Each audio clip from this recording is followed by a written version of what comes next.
In a 2023 article, Shopify reported that the average e-commerce conversion rates are around 2.5% to 3%.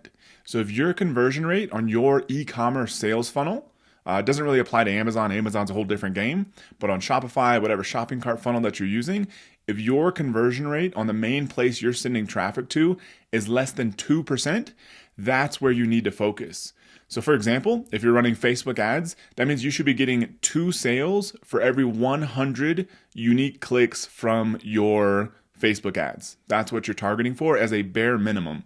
When we scaled our e-commerce business from about 17 grand a month to 600 grand a month in the first year, our conversion rate on our main sales funnel was about 6%. So that allowed us to scale really highly. Nowadays, I believe it's 4 or 5% because we've really broadened the market. Totally fine, still working out well for us. But bare minimum 2%, if it's anything lower than that, maybe even lower than 3%, this is probably going to be a very profitable area for you to spend time on. The reason is conversion rate, because it doesn't cost you any extra money. If you get 1,000 clicks, say through Facebook ads, whether you're paying on a cost per 1,000 impression basis or you're paying cost per click, if you get 1,000 clicks at a 2% conversion rate, that's 20 sales. If you can bump that conversion rate just from 2 to 3%, that's 50% more sales without spending any more money on Facebook ads. No new ads, no more agency fees, no optimization, no managing that stuff, no any of that kind of thing. Literally just some tweaks on the main place you're sending people to, and all of a sudden you make 50% more sales. At some point, it becomes diminishing returns. If you're at, say, 5% or higher, it's probably going to be really hard to squeeze out any additional conversion rate bumps from there. So there's other things you want to focus on, and we'll talk about that starting in tomorrow's episode. So for now, here are the top 5 ways to increase your conversion rate. Now, first, I want to address kind of the elephant in the room here. Do people actually want your product? If you're sending people there and nobody's buying, you have to think, do people actually want this product? Because if not, your job is going to be really hard increasing conversion rate. But the way to kind of think about this is if someone else, a competitor, somebody you've seen in the marketplace, is selling a similar product of the same quality at the same price, you don't have to worry about it. If they're making sales, there's no reason why with the right marketing, you can't also be making sales. Now, if you can't find another single example of somebody in your space with a similar product at a similar price point that's doing well, then still try everything we're about to talk about, but keep that in the back of your mind. If you try all of this stuff, you really do a good job on all the things we're about to talk about, and it still doesn't work, you still can't get conversions, then it may just be people don't want the product, and you have to adjust, either reposition the product, get a new product, or something like that. Something to keep in mind, but if somebody else is doing well, there's no reason why you can't be also. So of the top 5 ways to increase conversion rate, number 1 we'll start with is a better headline. Most people write really boring headlines. They, maybe just talk about what the product is. A good structure for a headline is how to blank, even if blank. Basic example would be how to lose weight, even if you've tried 52,000 different weight loss supplements in the past and none of them worked.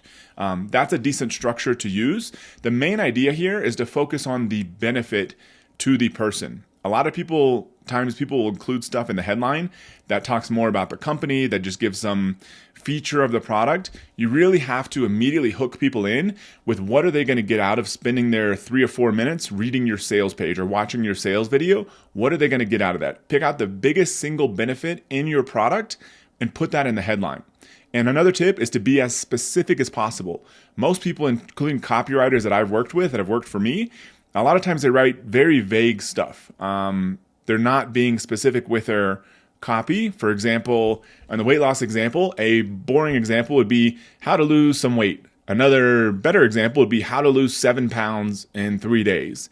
You want to make sure what you're including is true, it's ethical, it's legal, but when in doubt, include specific numbers and facts in your headline. It'll make it more believable. So number 1, make sure you include a really good, strong headline. Number 2, longer copy filled with facts. A lot of times people are afraid to write longer copy or include longer copy on their e-commerce sales pages. They think, oh, nobody's going to read this thing.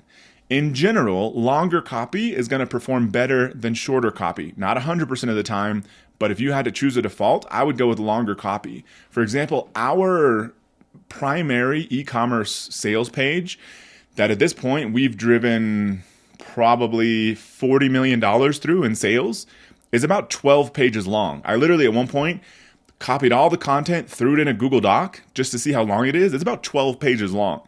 And so, yes, people do read long copy. A lot of times, people just want to be given an excuse to buy something. You know, that whole thing of people buy with emotion, but then they kind of back it up with logic. That's exactly what they're doing here. They want to buy your product. Give them an excuse to do so. Give them as many possible features, benefits, and especially facts as possible. Same thing with your headline.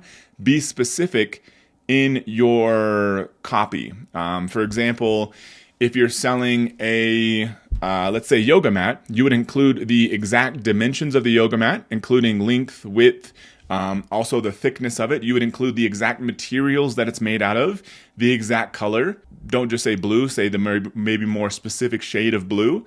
You would include how long it takes to manufacture, any of these kind of details to let people think they're like, oh yeah, they really put a lot of time thinking about this thing. And now I see all this detail about this product. When they go compare it to another product that doesn't have that level of detail, they're going to be wondering the whole time, well, this one over here says it's, 6 millimeters thick. This other one doesn't really say how thick it is. And so how do I know this other one is as good? And so you want to include that doubt in people's mind when they check out other people's products by really selling yours. There's a good example of this. You could probably look it up online. If you look up David Ogilvy Rolls-Royce advertisement, you'll see one there, and it's literally to sell one of the most expensive cars on the planet. And it was just fact after fact after fact of the product, bulleted form at that. And so good point to start. Longer copy with facts is number 2. Number 3 of the 5 ways to increase conversion rate is more proof. People they don't believe anything anymore when they see it online because they've been sold so much BS in the past. And so you almost have to include an overwhelming amount of proof that your product does what it says it's going to do. So bare minimum, just like Amazon, star rating reviews, which includes a star rating, ideally the name of the person, plus a written text. And so that's kind of a bare minimum. So I would include at least 30 plus of those on your review page. Then I would also include photos of customers holding the product. If possible, photos of customers using the product. A handful of video reviews. Most people are not going to watch those, but some people will. So I would recommend including 3 to 5 of those. Not a bad idea. If you can grab social media screenshots, obviously all this stuff can be faked. But when you include more and more and more of this stuff, it becomes more and more believable. And so in case this isn't clear, you 100% want all of this to be real, authentic reviews, nothing faked here, but you don't want to undersell yourself. So every single review you have, consider throwing it on your landing page. And so social screenshots, anytime anybody says anything nice about you on Facebook, take a screenshot, throw it on your landing page. Anytime somebody writes a review of your product, say, for example, on a third-party review site, take a screenshot of that, throw it on your website. I mean, we have sites that have said, we didn't even know who these sites were, but they said, we were the number 1 organic coffee or number 1 low acid coffee. We would screenshot that, throw it on our website, said, hey, such and such coffee blog says we're the number 1 organic coffee. Additional just stacking on layers of proof here. Number 4, a better offer with a good guarantee. So our main offer on our customer acquisition funnel is 50% off the retail price. This is really a better price than you can get anywhere else on our site. So we are authentic in saying this is the best deal we offer because it is. So I recommend, a lot of people kind of mess this up. If you're just launching traffic to a funnel, I always recommend starting with the strongest offer possible first, because you can always pull it back later. A lot of times people will be like, I'm just going to do like a little bit of a discount just to see. I can always increase that later. But the problem is you'll get no sales and you don't know why. You don't know if it's because the copy, something technically is broken, the ads aren't working, or your offer is not good enough. I like to remove that variable off the table. I like to start with the strongest offer I'm willing to make out of the gate, because you can always reduce that later. I don't recommend losing money here, but enough money to ideally cover your ad costs with your gross profit. And then for the rest, just give them a good deal, whatever that looks like for you. I would say 30% off, 40% off, include some bundle of products, because the goal is to get some conversions flowing in. So then you can optimize and then you can see like, okay, I'm offering 40% off. Do I still get the same conversion rate if I change that to 20% off? Maybe so. That's great. I'd rather get the data and the conversions flowing in first and then worry about making the offer less attractive and more profitable. Then back up your offer with a really strong guarantee. A good starting point is just a 30-day unconditional guarantee. In most cases, the lift in conversions you're going to get is going to far make up for the additional refunds you have to offer. So I recommend backing up with a really strong guarantee. A friend of mine that scaled a mole remover business from nothing to hundreds of thousands of dollars a month and had the highest profit margins I've ever seen in any e-commerce business. He was literally buying the thing for $2, selling it for 40. His operations were very lean. He offered a double your money back guarantee. He didn't start there, but eventually he found that people liked the product. They weren't refunding it that much. So he ended up offering a double your money back guarantee. That's a more extreme option because you can really lose money on that. So you don't have to go that extreme. I just want to give that as an example. I'd say a good starting point, 30-day unconditional money back guarantee, is going to help people feel more comfortable buying from you. So last but not least, number 5 is more scarcity. You always have to be thinking whenever you're putting any sort of sales offer in front of people that in their mind, you have to answer the question, why now? Why should I buy this thing now? Why not just wait? Because a lot of times people are like, they want to keep their money. They got other things on their mind, but they're probably never going to make it back to your page. And so if you don't get them right now, they're probably never coming back. So you have to give them a really strong reason to buy right now. I recommend that you do this in a completely honest and ethical way. Some people will straight up lie and be like, we've got 6 units left. And it's just not true. I don't think that's a good way to do business long term. And so I recommend being 100% honest. If you have real scarcity, such as you're selling a product and you only have 100 units left, you may tell people that. That's what Amazon does on its website all day long. It'll say, 25 units left in stock. The rest is going to take longer to ship. We're getting some in soon. That's really good scarcity that you can model if you have that. If you don't have that, you can always include other statements that imply scarcity, such as this promotion is ending soon, or this product is in stock now, implying that it may not be in stock tomorrow. Saying that this promotion is available today, implying that it may not be available tomorrow. Any of these are good options to sort of drive the idea that you may never see this offer again, which is possibly true. For us, we run offers all the time that we'll be testing. And if we can do something that's more profitable for us, for example, instead of 50%, if we could do 40% and we get the same conversions, then we'll pull that 50% thing forever. And so that is a possibility all the time for us, which is why we're okaying having phrases like that aren't guaranteeing scarcity, but that are implying scarcity, still gets people to move and actually want to buy something now. But if you can include real scarcity, coupons that go away, product bonuses that go away, bundle offers that go away, limited inventory in stock goes away, all that stuff is good. Big thing for you to think about to drive an increased conversion rate is you have to answer the question, why now? As long as you have an answer for that, then you're good to go. So as a quick recap, the 5 ways to increase conversion rate.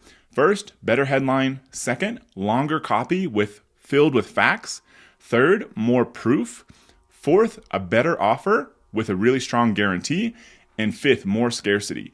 If you do all 5 of these things, that's 80% of the heavy lifting in getting a page to convert. Like I said, there's the unknown variable of do people actually want your product? We talked about that earlier. You can re-review that section. But as long as that's not the issue, then as far as increasing conversion rate, these are the 5 things that'll do 80% of the heavy lifting. So if you tick that off your box, then you're good to go and you can kind of move on to the next step. Also, if you're already getting conversions, you feel like your page is converting at least 2% or higher, but your average order value is too low to afford the cost of ads, we'll talk all about that tomorrow. So that's kind of the next step. So right now, we're basically going through 4 possible scenarios of why you may not be able to scale your sales or convert people, especially with paid ads. And so today we talked about if your conversion rate's too low. Tomorrow we're going to talk about if average order value is too low. And then we've got 2 more after that. So this whole series right now that I'm on is about 30 days long. And so we're about a little halfway through that.